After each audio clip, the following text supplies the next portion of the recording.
If you are born in a Hindu family, then certainly you don't need an introduction to Lord Ganesha. Ganesha is one of the most popular gods in Hinduism who is worshipped beyond the differences of religion and sex. Being a very popular god, Ganesha has transcended even national boundaries.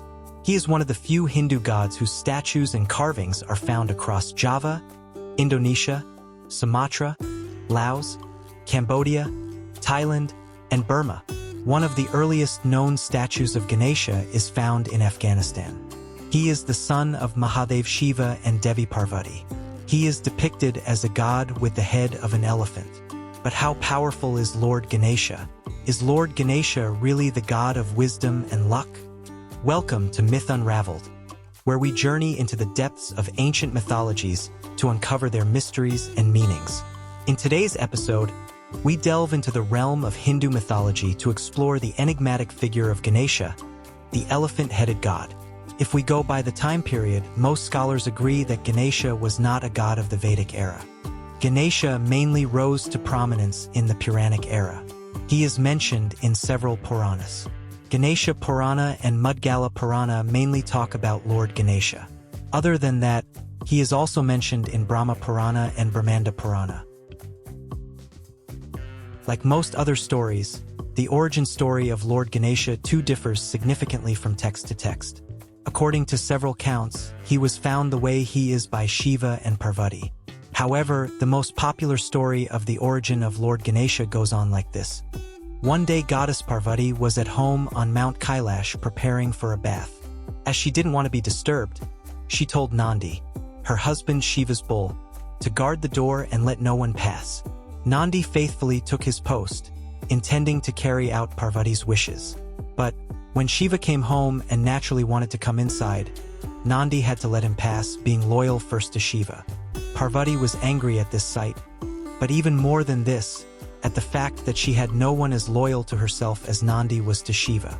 So, taking the turmeric paste from her body and breathing life into it, she created Ganesha, declaring him to be her loyal son. The next time Parvati wished to bathe, she posted Ganesha on guard duty at the door. In due course, Shiva came home, only to find the strange boy telling him he couldn't enter his own house.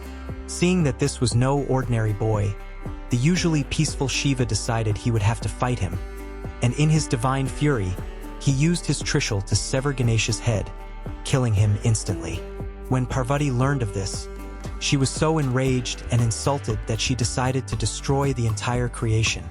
Lord Brahma, being the creator, naturally had his issues with this, and pleaded that she reconsider her drastic plan. She said she would, but only if her condition were met to bring Ganesha back to life. Shiva, having cooled down by this time, and realizing his mistake, agreed to Parvati's conditions. He sent his army out with orders to bring back the head of the first creature they crossed that was lying with its head facing north. They soon returned with the head of a strong and powerful elephant, which Shiva placed onto Ganesha's body. Breathing new life into him, he declared Ganesha to be his son as well and gave him the status of being foremost among the gods, and leader of all the Ganas, Ganpati. Lord Ganesha represents many aspects as a god. The most common representation of Lord Ganesha is a lord with an elephant head, a pot belly, 4 hands, and a mouse as his vehicle. His representation of the artifacts that he holds in his hand is also very inconsistent and varies greatly. In some earlier representations, he is even seen holding a broken tusk in his hand. The story goes that one of his tusks was broken by an angry sage called Parshuram. Since then, he is also known as Ekdanta, meaning having one tusk. He is mainly represented as Vignaharta, one who takes away obstacles. Lord Ganesha is always associated with Buddhi, which can be translated as knowledge, intelligence, or wisdom. Many stories are based on this aspect of Lord Ganesha. For example, once Ganesha and his brother Kartikeya indulged in a competition that whoever covered the world 3 times would win. While Kartikeya started off quickly, Ganesha looked quite relaxed.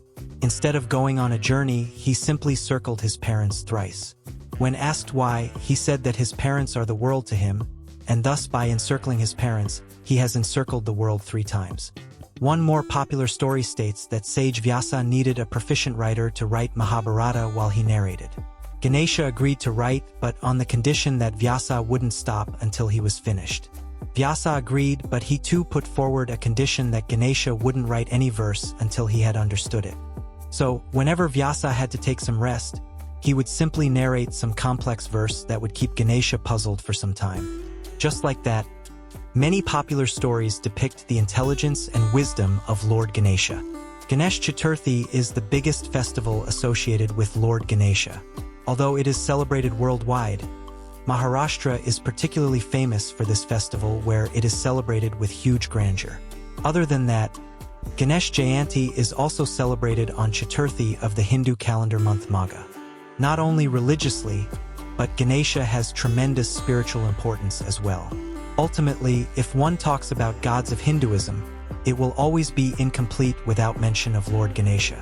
If you enjoyed this video, be sure to like, comment, and subscribe for more mythological adventures. Until next time, thanks for watching.